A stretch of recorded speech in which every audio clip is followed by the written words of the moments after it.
এই তুই কি ডারে?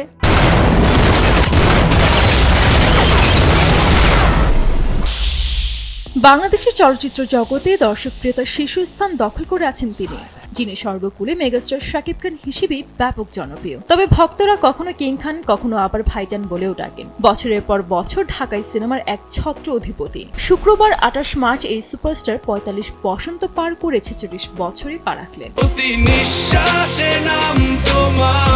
১৯৭৯ সালের ২৮ মার্চ গোপালগঞ্জে জন্মগ্রহণ করেন শাকিব খান। তার প্রকৃত নাম মাসুদ রানা। অভিনেতার শৈশব কেটেছে নারায়ণগঞ্জে। ১৯৯৯ সালে সোহানুর রহমান সোহান পরিচালিত অনন্ত ভালোবাসা দিয়ে চলচ্চিত্রে যাত্রা শুরু করেন তিনি। সিনেমাটি বাণিজ্যিকভাবে খুব একটা সফল না হলেও নায়ক হিসেবে শাকিব খান চলচ্চিত্র সংশ্লিষ্ট ব্যক্তিদের দৃষ্টি আকর্ষণ করেন। তোমারই মিষ্টি হাসি। অবশ্য সে বছরই আফতাব খান পরিচালিত তার প্রথম চুক্তিবদ্ধ হওয়া সবাই তো সুখী হতে চায় চলচ্চিত্রের মাধ্যমে তিনি প্রথম ক্যামেরার সামনে দাঁড়িয়েছিলেন। যাত্রা শুরুর পর থেকে আর পেছন ফিরে তাকাতে হয়নি তাকে। তার সময়ের বহু নামকরা নায়ক এখন আর পর্দায় নেই, অথচ শাকিব এখনো হিরো, আগের চেয়ে যেন বেশি তারুণ্যে ভরপুর। এই নায়কের জনপ্রিয়তা শুধু দেশে সীমাবদ্ধ নয়, বিদেশেও ছড়িয়ে ছিটিয়ে আছে তার লাখ লাখ ভক্ত। টলিউডেও তার পরিচিতি রয়েছে। আমি আন্ডারস্টিমেট করা যাবে না। করোনা দুঃসময় পেরিয়ে প্রিয়তমা দিয়ে সবাইকে যেন তিনি জানিয়ে গেলেন, এত বছর পরও ফুরিয়ে যাননি তিনি। বাণিজ্যিক সিনেমার বিবেচনায় শাকিব একজনই, তার সমকক্ষ এখনো কেউ হতে পারেননি। প্রিয়তমার রাজত্বের পর আসে বিগ বাজেটের সিনেমা রাজকুমার।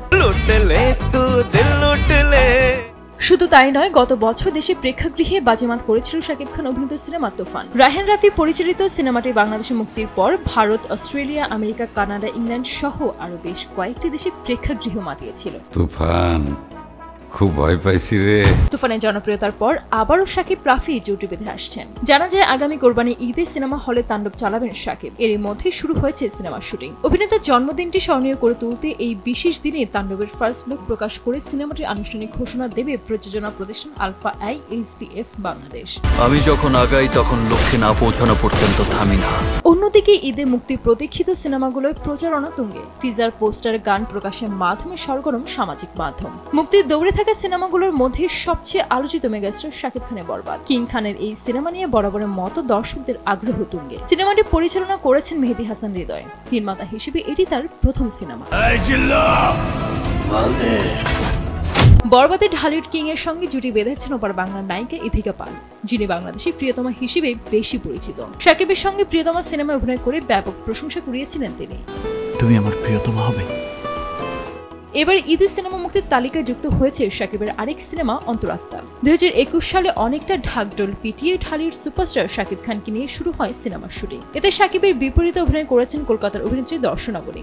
সোহানী হোসেনের মূল গল্পে ফেরারি ফরহাদে চিত্রনাট্যে সিনেমাটি অন্যান্য চরিত্রে অভিনয় করেছেন শাহেদ শরীফ খান, অরুণা বিশ্বাস, ঝুনা চৌধুরী সহ আরো অনেকে। আমরা পাহাড় পড়লে ডিঙিয়ে যাই, সঞ্জিত আক্তার, দেশটি মারিয়ে যাই, সাগর পড়লে সাঁতরে যাই।